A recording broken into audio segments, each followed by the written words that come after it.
Hello प्यारे दोस्तों, आज मैं आपको बताऊँगा 8 ग्रेड अभ्यास पुस्तिका। ये मैं बिल्कुल नई किताब है दोस्तों, बिल्कुल न्यू किताब है। और इसमें से मैं आपको बताऊँगा सामाजिक विज्ञान जो कि क्लास 7 के लिए हो गया, क्लास 7 के लिए। और इसके अंतर्गत जो हमारा इतिहास आता है ना, इसके अंतर्गत जो हमारा इतिहास आता है, इसको हम लोग कहते हैं हमारे अतीत। उसका अध्याय नंबर 5, अध्याय नंबर 5 चलिए मैं आपको बताता हूँ। ये देखिए, यहाँ पर देखते हैं अध्याय नंबर 5, जिसका यहाँ पर नाम बताया गया है। 1 मिनट रुकिएगा। हाँ, कि जनजातियां खानाबदोश और एक जगह बसे हुए समुदाय। तो चलिए इसका क्वेश्चन आंसर की ओर। तो तो प्यारे दोस्तों, ये जो आप देख रहे हैं बिल्कुल न्यू किताब है। न्यू किताब का यह पीडीएफ बनाया गया है, ठीक है, 2024-25 वाला है। तो चलिए प्रश्न एक, हाथियों को पकड़ने और दूसरे राज्यों में निर्यात करने का व्यापार किस राज्य द्वारा किया जाता था? कौन सा राज्य है दोस्तों जो कि वहां से किया जाता था? ऑप्शन आपको दिया कि गढ़, कटंगा, गोरहा, चूटिया या फिर मांडला। तो ये हो जाएगा हमारे दोस्तों गढ़ कटंगा। जो था वहां से क्या होता, हाथियों को पकड़ करके दूसरे राज्यों में निर्यात का मतलब भेजा जाता था, और इसका व्यापार कौन से राज्य में किया जाता था? तो ये जो हमारा गढ़ कटंगा में यह किया जाता था। आइए प्रश्न 2, स्थानांतरीय स्थानांतरीय कृषि की जाती थी कहाँ पर? स्थानांतरीय कृषि ऑप्शन, एक ही जगह पर, जगह बदल बदल कर, बंजर जगह पर या फिर मरुस्थलीय जगह पर। तो ये हो जाएगा प्यारे दोस्तों हमारा, जगह को बदल बदल कर स्थानांतरीय कृषि किया जाता था। आइए आगे आगे जब हम लोग देखते हैं तो प्रश्न क्रमांक 3 में कहा है कि 1500, दोस्तों यहाँ बताया 1565 ईस्वी में किसके नेतृत्व में मुगल मुगल सेनाओं ने गढ़ गढ़ गढ़ कटंगा पर हमला किया था? तो यहाँ पर ऑप्शन क्या कि सफाविद शाह, संग्राम शाह, हुमायूं या फिर आसिफ आसिफ खान। तो ये हो जाएगा प्यारे दोस्तों ऑप्शन नंबर डी जो आप देख रहे हैं, आसिफ खान। यह बिल्कुल सही है, यह बिल्कुल सही है। आइए आइए अब आगे देखते हैं। यहाँ पर देख सकते हैं प्रश्न क्रमांक 4। प्रश्न क्रमांक 4 में हमसे फिर कहा गया कि गढ़ गढ़ कटंगा के गार्ड राज्य में 70,000 गांव थे। इसका उल्लेख मिलता है कहाँ पर? इसका उल्लेख कहाँ मिलता है? ऑप्शन ऑप्शन में बताया कि बाबरनामा में या फिर अकबरनामा में या फिर आईने अकबरी में या फिर बृहत कथा में। तो ये हो जाएगा ऑप्शन नंबर बी, अकबरनामा में कहा जाता था। ठीक है, तो चलिए अब देखते हैं आगे की ओर। प्रश्न क्रमांक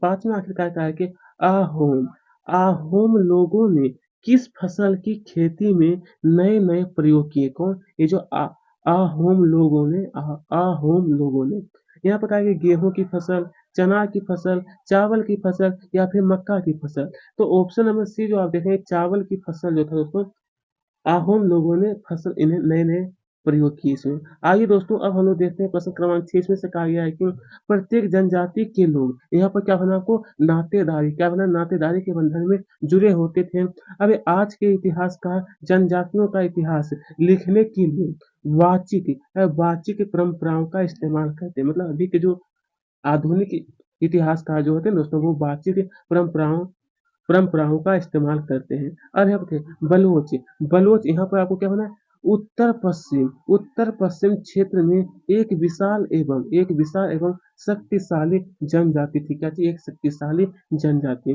तो आइए ये सी नंबर तक कंप्लीट हुआ। अब आगे देखिए, आगे जब यहाँ पर हमें डी नंबर में कहा कि अकबर के दोस्तों कहा अकबर के प्रसिद्ध सेनापति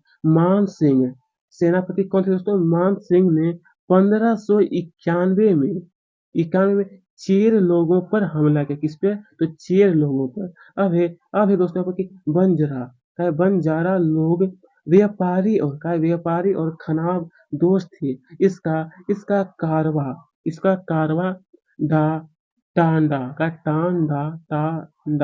कहलाता था टांडा कहलाता था। ठीक है, ये आपको अच्छी तरह से प्यारे दोस्तों भर लीजिए ये सभी। तो चलिए प्यारे दोस्तों अब हम लोग आगे की ओर देखते हैं। यहाँ पर कहा है कि मुगलों द्वारा अहोम, यहाँ पर जरा आप सब ध्यान से देखिएगा, ध्यान पूर्वक। कहा है मुगलों द्वारा अहोम अहोम राज्य में कब और किसके नेतृत्व में हमला किया गया था? किसके नेतृत्व में? तो उत्तर में लिखना है कि 1662 में मीर मीर जुमला के नेतृत्व में मुगलों ने अहोम राज्य पर हमला किया।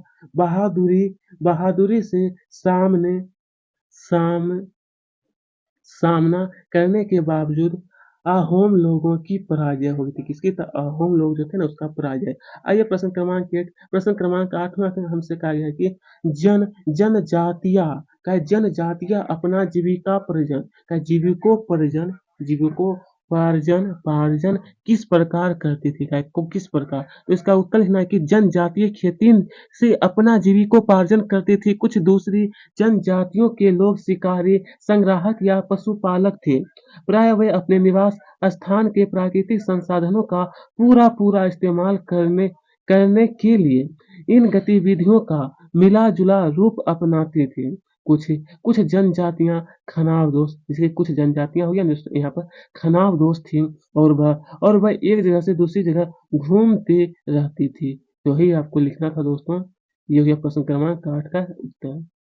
तो आइए प्यारे दोस्तों अब हम लोग देखते हैं प्रश्न क्रमांक 9।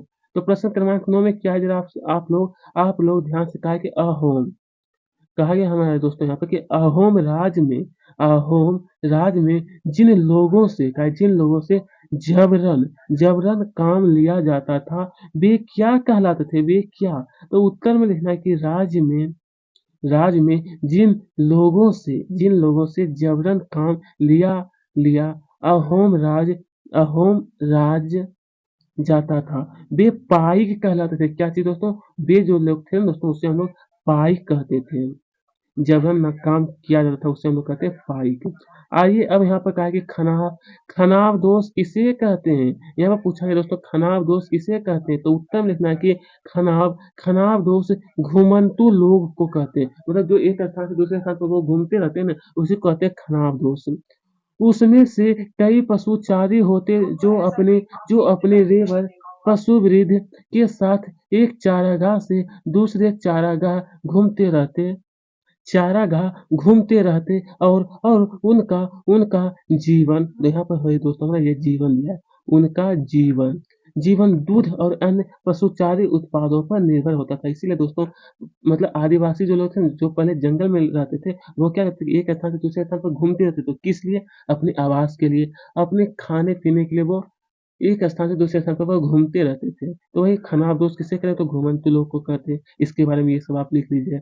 अब यहाँ पर कहा गया है कि रानी दोस्तों यहाँ पर कहा है रानी दुर्गावती को गढ़ गढ़ कटंगा की गढ़कटंगा की बागडोर क्यों संभालनी पड़ी? बागडोर जो थी उसको आखिरकार उन्हें क्यों संभालनी पड़ी? तो चलिए लिखना है कि दल दलपत दलपत की मृत्यु कम उम्र में ही हो गई।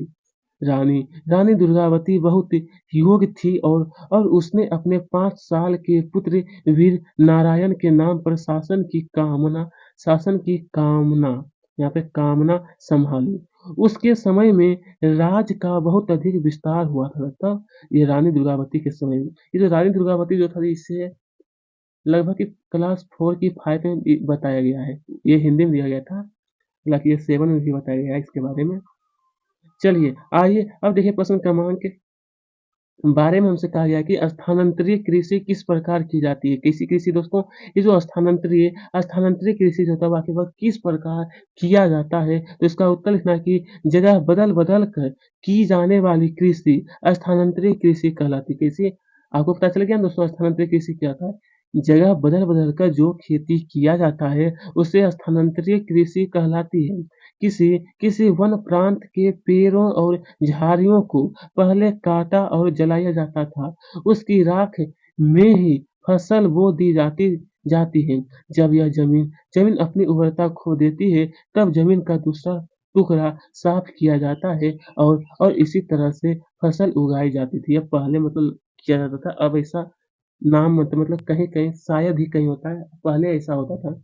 अब तो मतलब थोड़ा-मोड़ा उर्वरता शक्ति ज़मीन में कम हो जाती है तो उसके लिए क्या है यूरिया जो डीएपी होता है उसका उपयोग यानी उवर इसका उपयोग किया जाता है उर्वरता खाद का, ठीक है? उर्वरक खाद का क्या होता है अभी उपयोग किया जाता है ताकि वो फसल अच्छी हो सके।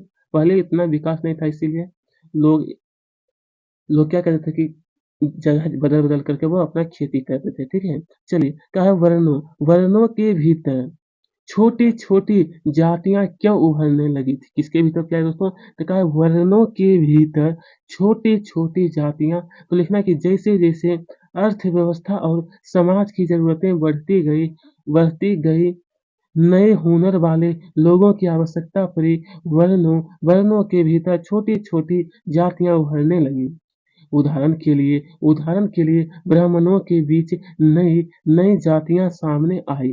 दूसरी ओर कई कई जनजातियों और सामाजिक समूहों को जाति विभाजित समाज में शामिल कर लिया गया और उन्हें जातीय का दर्जा दे दिया गया था। किसका? तो जातीय का दर्जा मिल गया था, ठीक है? आइए क्या है दोस्तों अब आगे देखते हैं। अब आगे प्रश्न क्रमांक यहाँ पर क्या है कि जहांगीर क्या है दोस्तों यहाँ पर ज़रा आपको ध्यान देना क्या है जहांगीर ने अपने आसमान में बाज़ारों के बारे में क्या लिखा? ये जहांगीर जो था दोस्तों अपने आसमान में बाज़ारों के बारे में तो लिखना है कि बादशाह जहांगीर ने अपने अपने स्मरणों में लिखा है कि बंजार क्या है बंजर यहाँ पे हाँ, यहाँ पे थोड़ा-सा मिस्टेक है बंजर यहाँ पे वोमेंसुआ जो आकर नहीं होगा, ठीक है? वोमेंसुआ जो रो होता है, ठीक है? बंजर विभिन्न इलाकों से अपने बैलों पर अनाज ले जाकर शहरों में बेचते थे। सैन्य अभियानों के दौरान वे मुगल सेना के लिए खाद्यान्नों की ढुलाई का काम करते थे। बंजार ये भी हमको लग रहा है दोस्तों ये सही ही है, ठीक है? देखिए यहाँ पे लिखा हुआ है बंजारों। यही यहाँ पर भी लिखा गया बंजारों, ठीक है? बंजार एक ही बात है। हम ही से थोड़ा-सा गलती हुई इसके लिए मैं आपसे माफ़ी चाहता हूँ, ठीक है? थोड़ा-सा गलती हो गया हमसे। यहाँ पे बंजार ये बिल्कुल सही लिखा हुआ है। चलिए अब आगे देखते हैं क्या है गढ़कटंगा। दोस्तों यहाँ पे क्या है गढ़कटंगा एक समृद्धशाली राज्य क्यों था? क्या चीज़? गढ़कटंगा। इसके बाद में लिखना है कि गढ़कटंगा एक एक समृद्ध राज्य था। इसने हाथियों को पकड़ने और दूसरे राज्यों में उनका निर्यात का मतलब वो भेजना। निर्यात का मतलब क्या होता है? भेजना। निर्यात करने के व्यापार में खासा धन कमाया। जब मुगलों ने घोरों को हराया तो उन्होंने लूट में बेशकीमती सिक्के और हाथी बहुतायत में हाथियाँ हाथियाँ लिए। उन्होंने राज्य का एक भाग अपने कब्जे में ले लिया और शेष वीर नारायण के चाचा चंद्र शाह नारायण के चाचा कौन थे? ये चंद्र शाह को दे दिया था, ठीक है? ये था हमारा गढ़कटंगा एक समृद्धशाली राज्य क्यों था? वही आपको बताना था। आइए आइए अब यहाँ पे देखिए प्रश्न क्रमांक 16। 16 में कहा है कि गोंड क्या है दोस्तों दोस्तों यहाँ पर जो हमें दिया है कि गोंड और अहोम समुदाय को सामाजिक व्यवस्था की तुलना की जाए। इसका गोंड और अहोम समुदाय के जो लोग थे दोस्तों इनके बीच में आपको तुलना किया जाए तो लिखना है कि गोंड गोंड गोंड लोग गोंडवाना नामक विशाल वन प्रदेश में रहते थे। वे वे स्थानांतरित कृषि अर्थात जगह बदल-बदल कर खेती करते थे। विशाल विशाल गौड़ जनजाति कई छोटे-छोटे कुलों में भी बटी हुई थी। प्रत्येक प्रत्येक कुल का अपना राजा या राय होता था। अपना राजा या फिर क्या होता था दोस्तों राय होता था। यही आपको लिखना है। इसके आगे जब हमसे कहा गया कि अहोम अहोम समुदाय तो इसके बारे में आप सबको लिखना है कि अहोम लोग मौजूदा म्यांमार से आकर 13वीं सदी में ब्राह्मपुत्र घाटी में आ बसे। उन्होंने उन्होंने मुझियों जिसको हम लोग कहते हैं भूस्वामी मुझियों का मतलब हो गया दोस्तों ना भूस्वामी लोगों की पुरानी राजनीतिक व्यवस्था का दमन करने करके नए राज्य की स्थापना की। 16वीं सदी के दौरान उन्होंने उन्होंने चूटियों और कोच कोच हाजों के राज्यों ने अपने अपने राज में शामिल किया। अपने राज में वो क्या कहते हैं राज में वो शामिल कर लिए थे, ठीक है? तो वही यही आपको लिखना था। तो प्यारे दोस्तों तो दोस्तों इसके आगे जब हम लोग देखते हैं तो ये प्रश्न क्रमांक 17 में कहा गया था हमसे कि प्रोजेक्ट कार्य भी आखिरकार इस अध्याय में दिया गया है।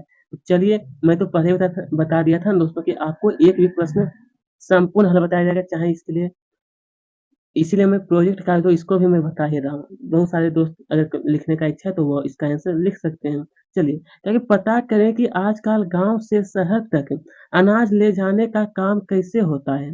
पुराने तौर तरीके से या किस प्रकार भिन्न या समान है वो बताना है। क्या अलग है और क्या समान है वो बताना है। तो यहाँ पे ना कि आजकल गाँव से शहर तक अनाज ले जाने का कार्य ट्रैक्टर तो एक ट्रैक्टर होता है, ट्रॉलियों एवं यंत्र वाहनों के द्वारा होता है।